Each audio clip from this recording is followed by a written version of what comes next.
how do we use digital to really support people and to make sure we keep people at the center of the story? Because what we know is that society has been trained and educated to have a job, to earn money, to create a living for itself, to feed its family. And if we don't take that into account in the digital path we're pursuing, then we're only creating more chaos in society. So that's the challenge we face, is how do we take advantage of the technology without it replacing humanity? And also to ask the question of, just because we can do it, does it mean we should? We're a publisher, we are an exponential publisher, so our first book, the one on the table, we did in 19 weeks with 62 contributors, 60 chapters, taking the traditional publishing model and turning it on its head. And our view is you can bring that exponential thinking to any industry, and that's without artificial intelligence. Some of the future stuff we're doing on the new books are really exploring how we can use AI in the process of creating content and customizing content. So we're creating a new model for a publisher. But I'm not really going to talk about that today. I'm going to explore these issues around what is AI for those that don't know, how could it have an impact, where is it having an impact, and how do we deal with the issues and get going with AI in our own organizations.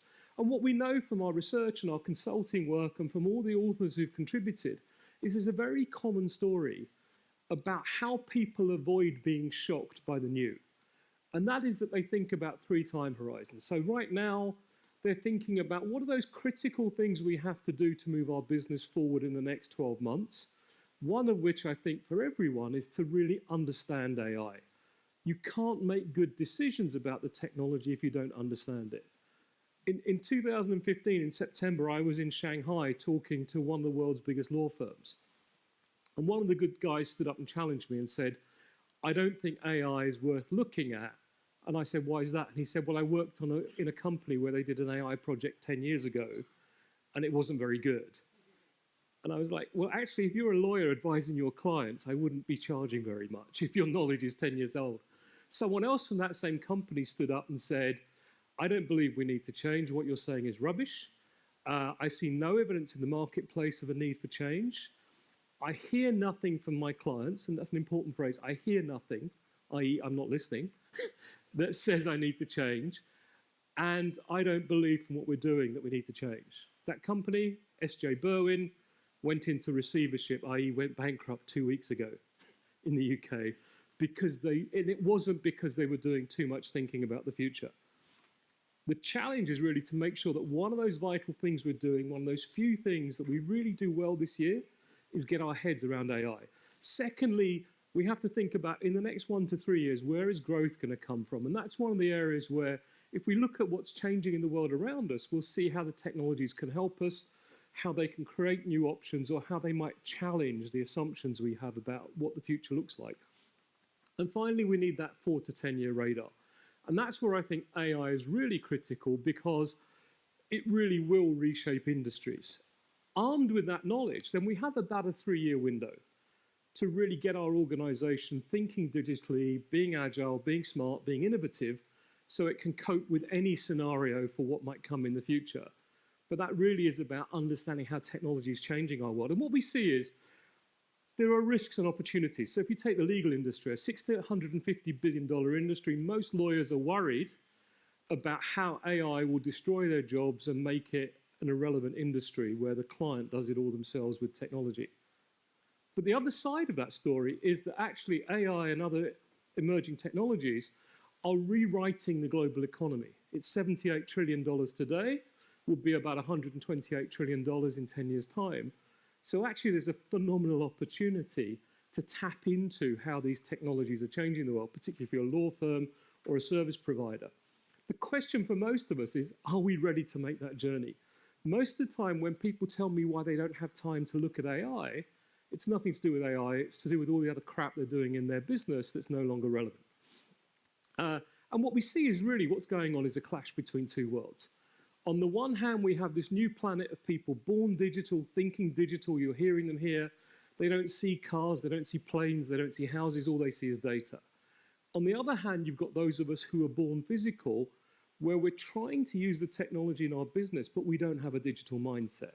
So we just can't get our heads around what Uber's doing or what Google's doing, or when Uber suddenly says we're moving from being a taxi company to creating flying cars, no one understands why they're doing it because they're bringing a physical mindset. Whereas Uber is saying, actually, if we've got the data about you and where you want to travel, everything else is just implementation. And so our challenge is to make that journey. And what we see is the exponential technologies are really blowing our minds. Depending on who you talk to, 7 to 10 years from now, we could have computer systems that are 128 to 1,000 times more powerful than they are today. And it's not just IT, we're seeing this in every sector of science and technology, exponential rates of improvement. And really what we're moving into is this world with two competing mindsets.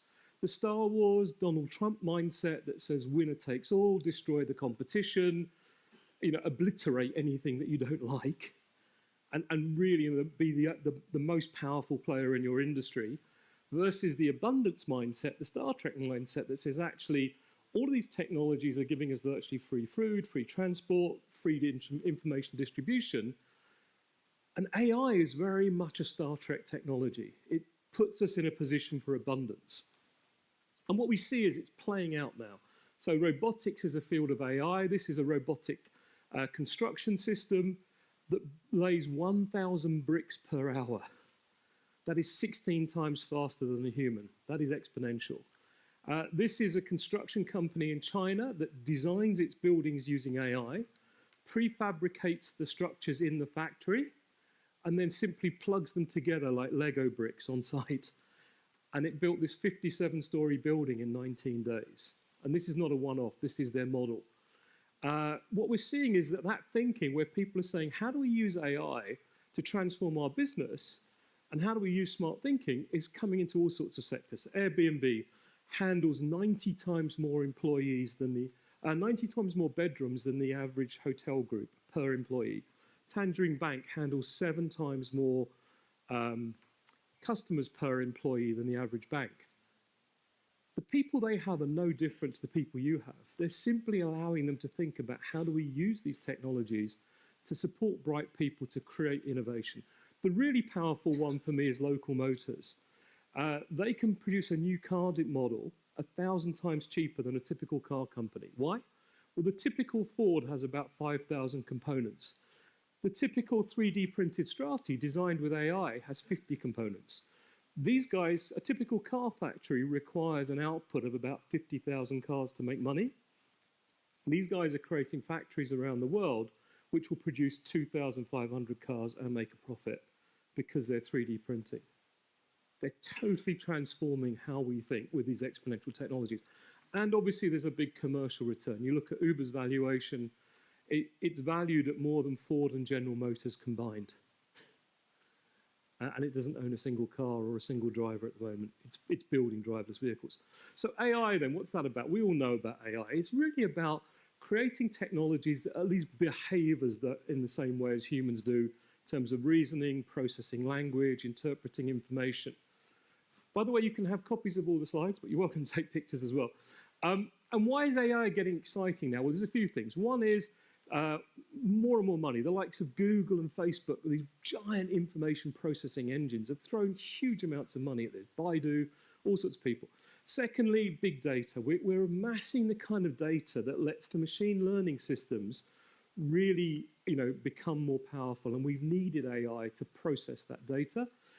Cloud computing is supporting the distribution of this, faster hardware, and real advances in machine learning. So we've gone from machine learning programs being 600,000 lines of code to now the best ones are less than 100 lines of code, but incredibly powerful, where they can read people's lips better than any human. We're getting very powerful. The game changer happened last year when Google's DeepMind, they created a system called AlphaGo that could play Go. They didn't actually teach it how to play Go. They taught it how to learn. It watched millions of Go games. Go is the most complicated board game in the world, more than 560 million possible moves. So they couldn't teach it how to play Go. They just taught it how to learn. It beat the world Go champion by 4 games to 1. And each time he retired, it didn't win outright. Each time he gave up because The machine was outthinking him. It was being more creative. It was gaming him and getting him to make mistakes.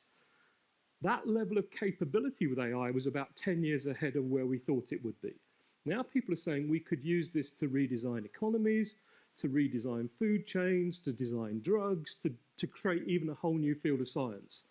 But we don't know where it could go. We could very quickly move towards something that looks like artificial general intelligence, where we have systems that are as smart as humans or smarter. And once they become as smart as us, they'll move on and become smarter. And what we see is the range of areas where people are now applying AI is growing by the day. There isn't a single day go by where we don't see something in the news or on TV where people are telling us how AI could impact our world or new applications. Pretty much every business sector you can think of is starting to use AI. People are using it across all sorts of applications in their business now, and not even realizing a lot of the time now. If you deploy a big data insight tool, you're using some AI. If you use a sat nav, you're using AI. If you use a smartphone, you're using AI. If you buy a financial services product which involves credit scoring, you're using AI.